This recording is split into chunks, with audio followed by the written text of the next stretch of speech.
Very hearty welcome from our faculty colleagues and our director, Dr. Sushil Vachani from the Indian Institute of Management, Bangalore. This has indeed been a memorable year for us. It is memorable on two counts. The first one, of course, is that we've had this rare privilege of hosting you all at the AIB 2015 here in Bangalore. And the second memorable event for us is that we have become the first Indian management school to launch massive open online courses worldwide. We've had 20,000 registrations from 163 countries.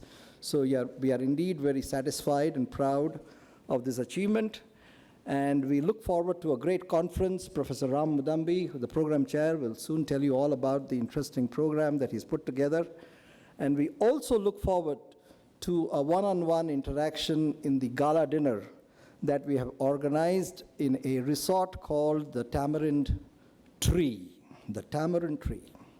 It's called the Tamarind Tree because it's a resort which has several ancient courtyards, lovely gardens, and with antique doorways. And we will have the pleasure of getting you to experience Indian art forms, Indian music, some experience with the craft bazaar, and of course with some delectable cuisine. Before we formally launch the conference, we will now engage in a traditional Indian ceremony of inaugurating such an event, and it's called the lamp lighting ceremony, where we actually, in a figurative sense, light the lamp of knowledge. I would now like to invite Dr. Sushil Vachani to start the event.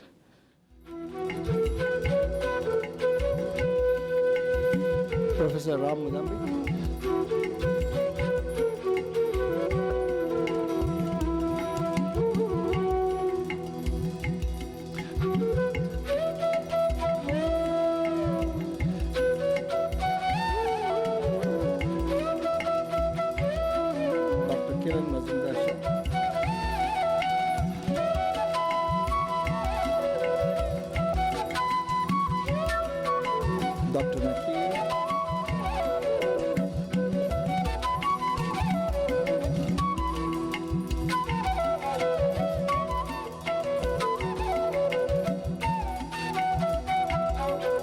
Dr. Srilata Zahir.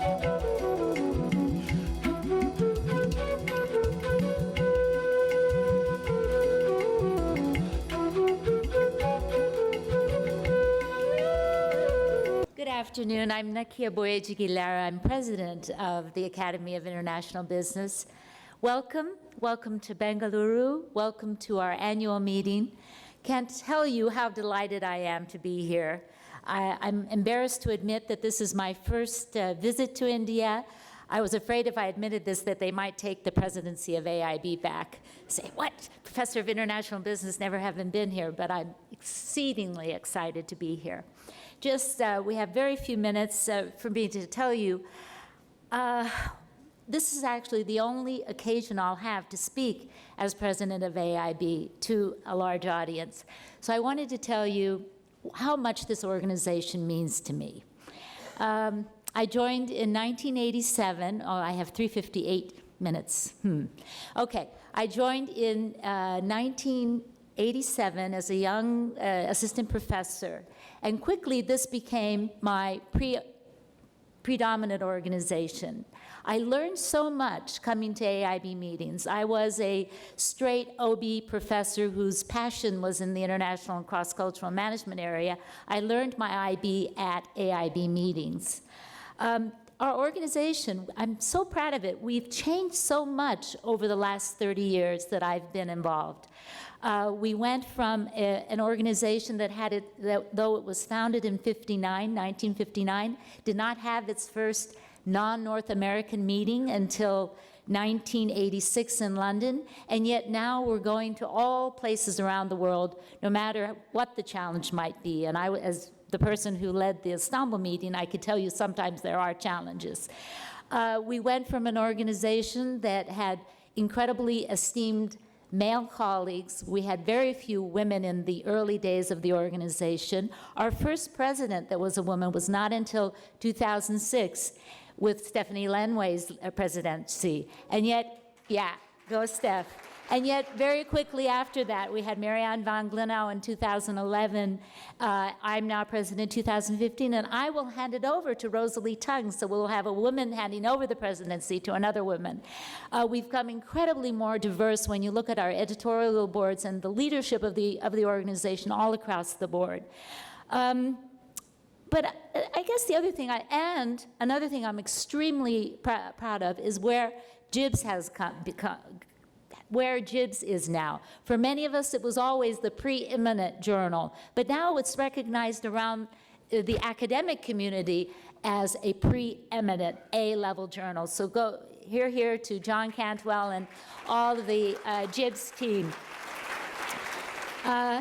Finally, for me, the idea of AIB as a community is very important. One of the things about being an academic is that we get to, especially in international business, is we get to have friends and colleagues all over the world whom we get to meet at least once a year and rekindle ties and enjoy the company of one another, work together, but also enjoy the friendship. I've so enjoyed so many people. I learned what it was to be a great AIB president. I shouldn't say great AIB president when I'm speaking, but with Peter Buckley serving on his board and how, in his gentle way, how he got so much done on that board. And my fellow women deans, Shri and Steph and Hildy, we've commiserated so much, and it's been so much fun to be deans together when we were.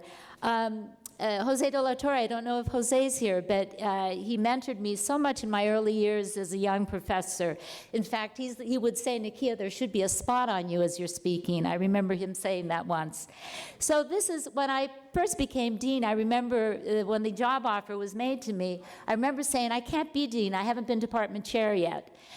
Because I figured I had not had any leadership experience. In fact, I had many leadership experiences, and they were in places like the AIB and AOM.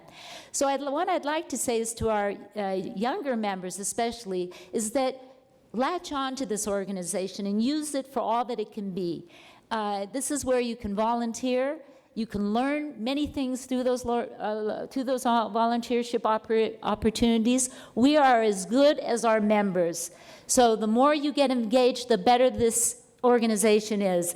If you want to change it, you can change it by getting involved. And I know that a lot of times we tell our younger colleagues, don't say yes, because that'll create more work for you. But I have to tell you, everything good happens in life when you say yes. So say yes on occasion. I hope you have a wonderful meeting, and thank you for the opportunity to be president of this wonderful organization. I've enjoyed every minute. So, welcome to Bangalore. Or we should say, Suswagatam. In Sanskrit, we like to say, Atiti Devo Bhava, which translates as, let your guest be your God. So we bow to all of you who have graced us here with your presence today and in the coming days ahead. Now, I'm very, very happy to be in Bangalore. My father's family migrated here in the 19th century from Tamil Nadu. Yeah, this is a city where I spent many, many happy summer holidays in our family homestead in Malleshwaram. But in those days, of course, I'm showing my age here, Bangalore was a sleepy city with more bicycles than cars. And how it's changed. Some of you were on the tour, the gleaming Wipro campus, Wipro IT campus, that exemplifies the new Bangalore and the new India. This is a city that boasts its unique brewpub culture with a nightclub scene to match the best in the world. It is a hub of global connectivity. It is one of the largest concentrations of foreign multinational subsidiaries you'll find anywhere in the world. But more importantly, as exemplified by our illustrious Executive of the Year, it is a hub of entrepreneurial activity. It is a hub of brain circulation. Many of you in the audience exemplify this. People of Indian origin who circulate through knowledge hubs of the world, pollinating, germinating, creating new knowledge, new connections, new connectivity. Bangalore has become, indeed, a hub in the global innovation system. It represents all the triumphs and contradictions of the burgeoning new emerging markets everywhere in the world. Perhaps one of the most exciting new areas of study for IB scholars that we all are, many of us are. Now we begin our conference hearing from Kiran Majumdar-Shaw, AIB's first, I emphasize first, woman executive of the year. Like the city she calls home, she represents the future, the breaking of stereotypes and glass ceilings through inclusion, tolerance, and above all, innovation. So at this point, I'd like to begin our awards ceremony by inviting Rob Gross to present AIB's Educator of the Year Award to Nick Benedell. Well, I'm here in my role as an AIB Fellow, a member of the AIB Fellows, who have selected an educator as our formerly Dean of the Year. Now we call it Educator of the Year because we've picked people from public sector organizations as well as universities for this honor. I am the past president of AIB, but I'm here specifically to represent the fellows this afternoon. And I just want to say a few things about Nick. And I'll point out that while he's a fantastic speaker, one of the best executive education speakers I've ever heard, he's not going to have a chance to speak this afternoon. He will speak on Monday afternoon in the session on leading business schools in emerging markets. So I encourage all of you to attend that session if you can. But let me give a little bit of background on Nick, some of which is printed in the bulletin, but I'll try not to repeat what's already there. He was born in southern Africa. I won't tell you which country, but when he speaks tomorrow, you'll be able, or 2 days from now, you'll be able to tell, I think. In any event, Nick has lived in several different countries as a youth, since his father was in the military and traveled to a number of different countries, principally in Africa. He then studied in South Africa and ultimately went to work for General Electric Corporation of the UK and became a division manager. He worked in South Africa for a company that became today's Barlow World, a conglomerate like General Electric in the United States, and ultimately decided that he wanted to move from being a manager to being an academic, or at least he decided to pursue a PhD. And so he went to the University of Washington in Seattle, got a PhD degree, and then went back to South Africa again and became a professor at the Wits Business School, the University of the Witwatersrand in Johannesburg, one of the 4 leading universities in the country. And he was a professor there for several years. Then he became the dean of that school in the early 90s. You may recall that apartheid ended in South Africa in 1994, so he was a leader in an academic institution in a period of real turmoil. And then when Nelson Mandela became president, apartheid ended in 1994. He was at Wits and he stayed there for another 3-year term. Ultimately, in the late 1990s, rounding up an insurance executive who had built an insurance empire, whose name is Donnie Gordon, and he convinced him to support the construction of a business school for the University of Pretoria in Johannesburg. And this is the Gibbs Business School, or the Gordon Institute of Business Science, called Gibbs Business School, where he was the founding director, as it's called most times outside of the United States, or dean, but leader of the entire institution. And he's built a truly global business school over the intervening years. And the reason that the fellows are so happy to present to you as Educator of the Year, Dr. Nick Benedell, is because he has built a truly international business at Gibbs.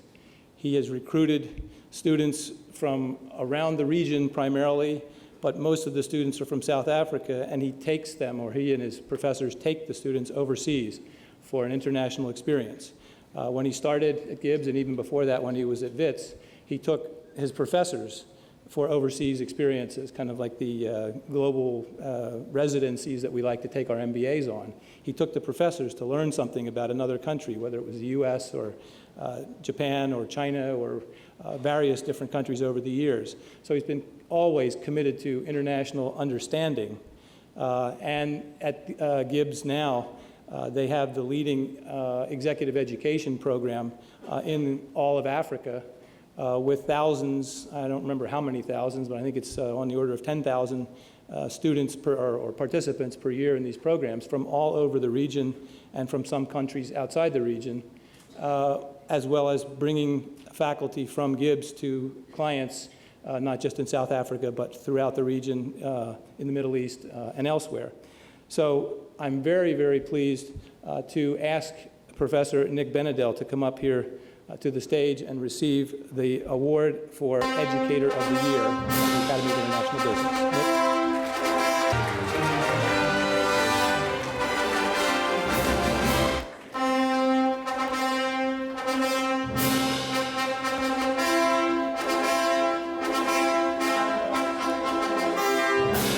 Hello, everyone. I'm Shri Zahir, Dean of the University of Minnesota's Carlson School of Management and Chair of the Committee of AIB Fellows that selected the recipient for the International Executive of the Year Award.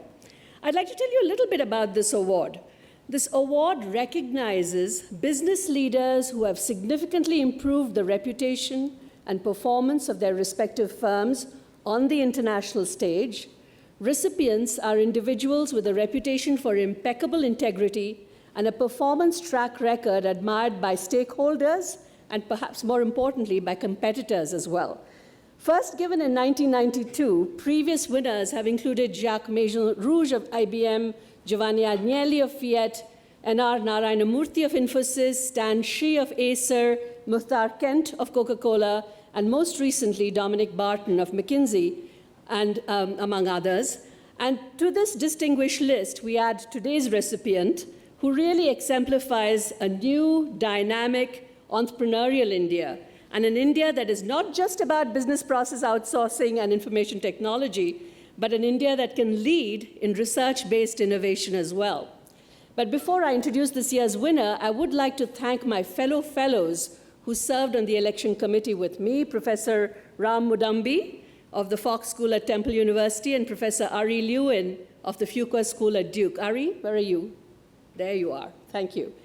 And now to introduce this year's winner, Ms. Kiran Mazumdar-Shaw, founder, chairperson, and managing director of Biocon Limited, which today is India's largest biopharmaceutical enterprise and one that is committed to both innovation and affordability in delivering world-class therapeutics to patients globally.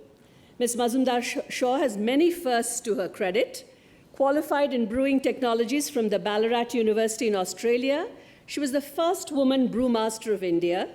A pioneer in the biotechnology industry here, she is a first-generation entrepreneur, starting Biocon India in 1978, at a time when entrepreneurship was not at all fashionable in India. She's also, as Ram pointed out, AIB's first ever Woman International Executive of the Year Award recipient.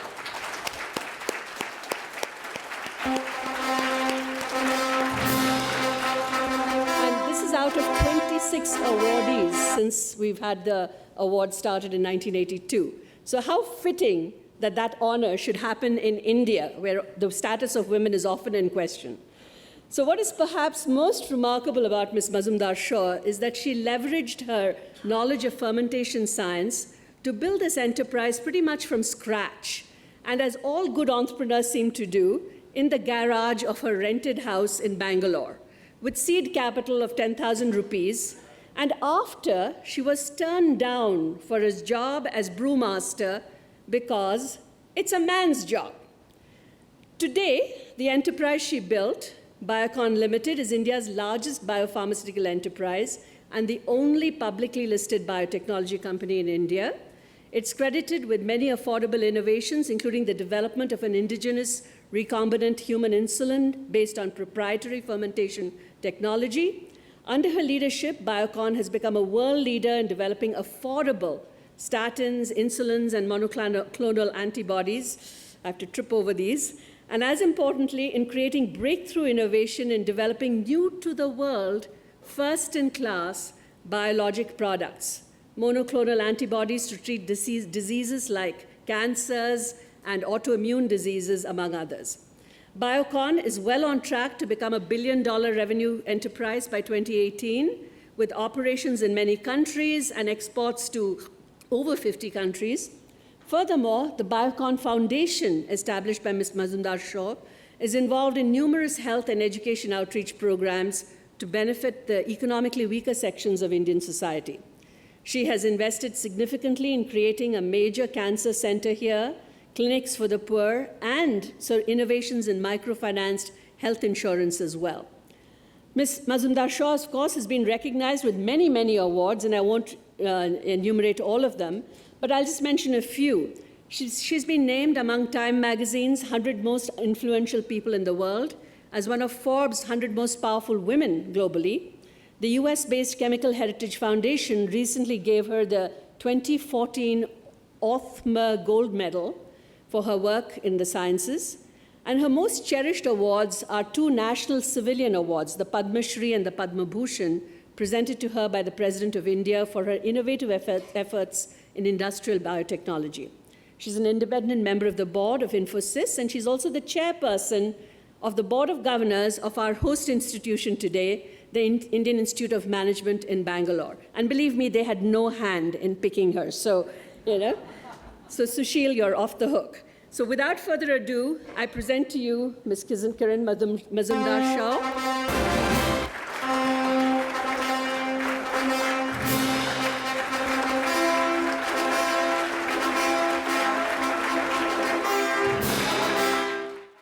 Thank you very much for that very kind introduction, Sri, and I must say I feel deeply honored and privileged to receive this prestigious award from AIB. I can't help but feel there was some secret plot to make sure that I won this because there's a woman president, the chair of the selection committee is a woman, and there are many other aspects of women behind this particular award. So thank you very much for all those who made this happen. I, of course, feel very honored that I'm sharing this, this award with Professor Nick Benedell of Gibbs, and many congratulations to you too as the top educator of the year. And thank you for giving me this opportunity of sharing some of my thoughts on how to build global entrepreneurial networks for job creation. I mean, that's the sort of brief topic I've chosen because I thought that would kind of, allow me to talk about the power of entrepreneurship. At a time when technology is transforming the world we live in, I really think I would like to take this opportunity to share my thoughts on how technology and knowledge can help us understand and innovate a better future. Information technology, communication technology, and biotechnology are rapidly and disruptively changing the way we communicate, educate, medicate, and eradicate. The internet has created the true generation gap where those of us who grew up in a world without computers, mobile phones, and Wi-Fi have to adapt to an unrecognizable world that requires skills that can deal with instant, real-time responses, a transparent world where there is little confidentiality, and above all, the ability to leverage technology to innovate continuously to make life simpler and more efficient. Genomics, similarly, has created a new breed of life scientists and researchers who look at disease in a very different way than their older peers. It is no longer about treating symptoms, but about understanding disease at a cellular and genetic level in order to deliver personalized diagnostics and therapies. You know, healthcare tomorrow will have no resemblance to what exists today.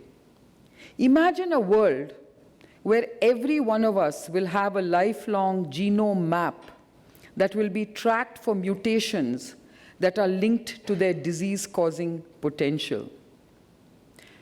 This will probably enable early diagnosis and early therapeutic intervention, thereby arresting disease progression and enhancing quality of life.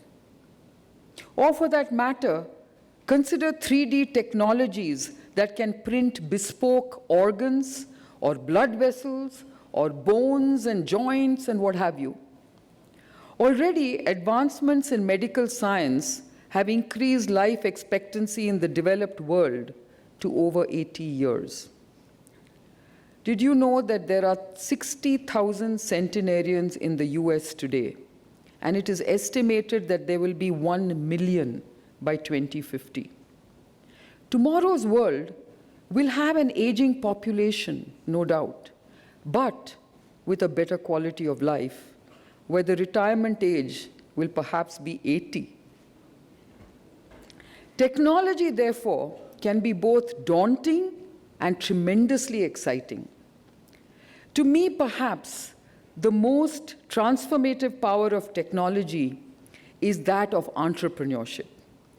Technology is unleashing innovation through entrepreneurial zeal like never before.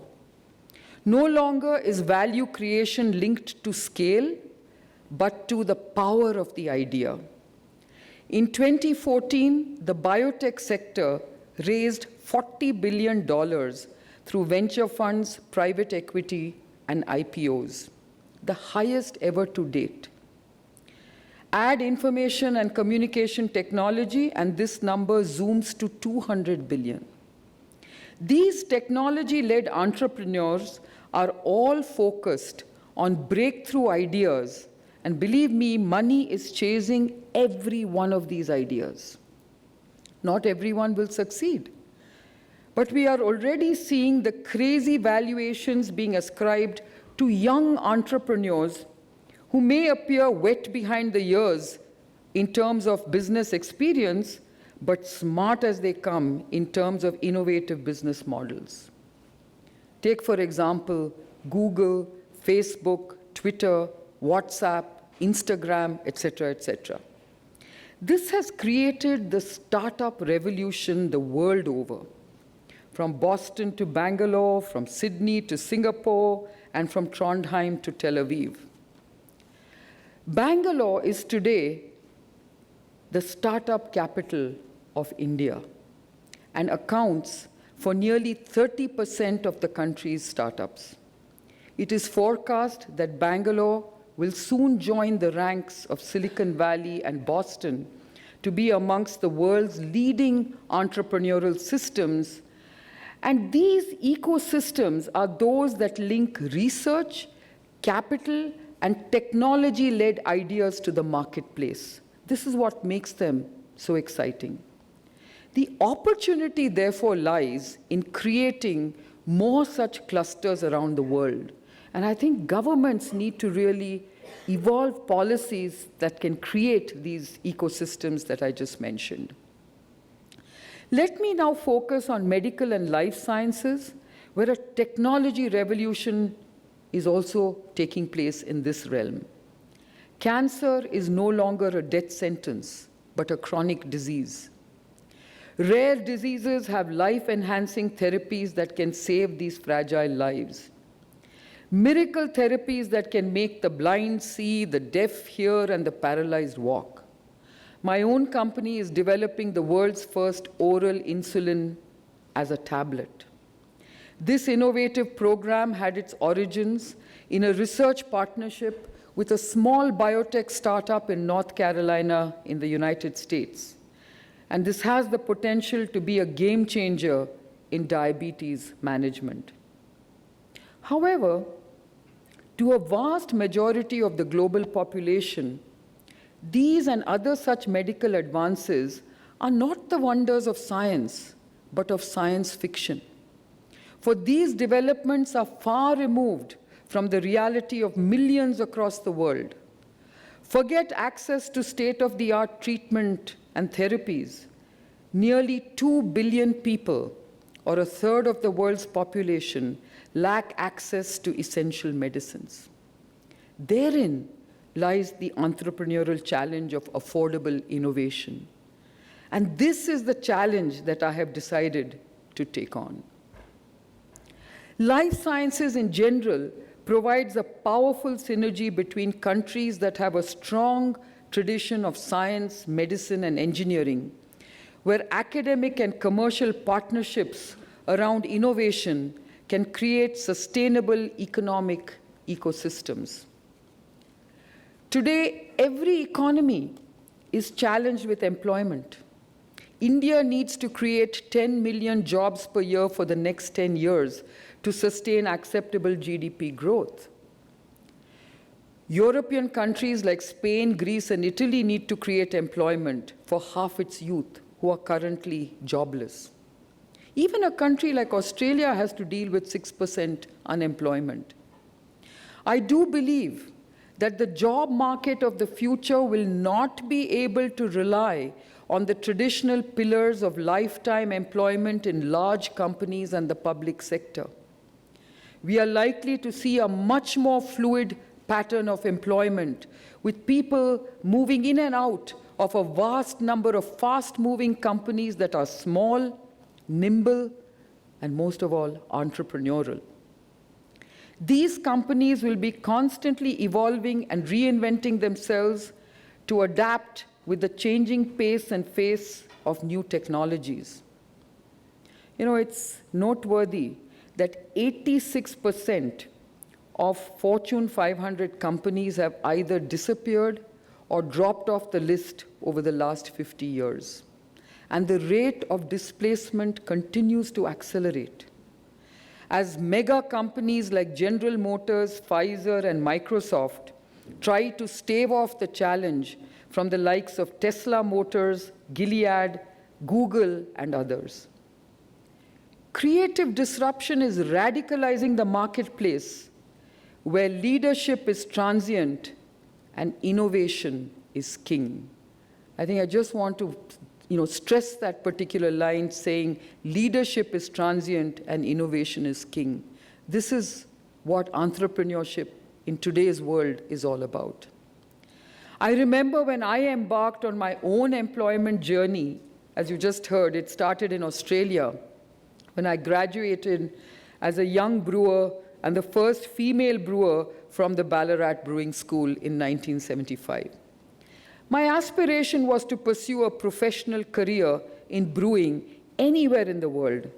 However, I was unprepared for the hostility and gender bias that I faced from the brewing industry, which saw me turn to entrepreneurship and become a job creator rather than a job seeker. This was an inflection point that I can proudly reflect upon and realize that instead of the one job that I was seeking, I have created 7,000 today. And if I add the ancillary businesses that I rely on or support, it has had a multiplier effect. This is the power of entrepreneurship that must be unleashed the world over. As a first-generation entrepreneur, I have learned along the way that innovation creates value and differentiation builds competitive advantage. I have also realized that businesses need to evolve dynamically as a way to adapt and leverage new technologies. I started out as a biotech entrepreneur with a mission to help green the world through innovative enzyme technologies for a diverse range of industries. Over time, my mission changed to making a difference to global healthcare and thereby help to heal the world, as I reinvented our business to develop a range of biotech drugs and provide affordable access to patients afflicted with cancer, diabetes, and autoimmune diseases across the world. And the differentiated path that I took was to challenge the Western pharmaceutical model of creating monopolistic markets that deliver high margins at low volumes. Instead, I decided to create a business model based on economies of scale that could deliver affordable drugs to large patient populations across the world. I was driven by my belief that the pharmaceutical industry has a humanitarian responsibility to provide affordable access to essential drugs for patients who are in need, and to do this with the power of innovation. I often say a blockbuster drug is not about $1 billion, but about 1 billion patients.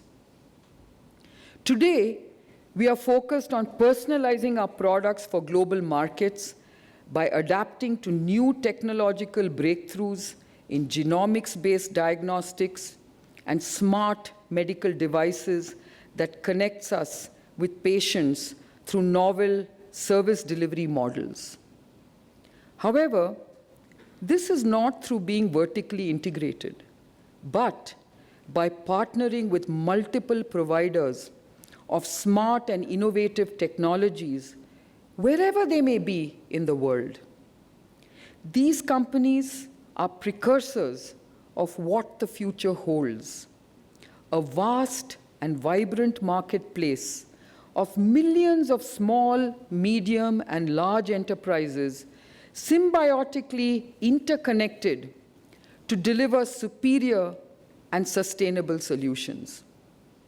A future which unleashes the power of entrepreneurship and innovation for a better economic development.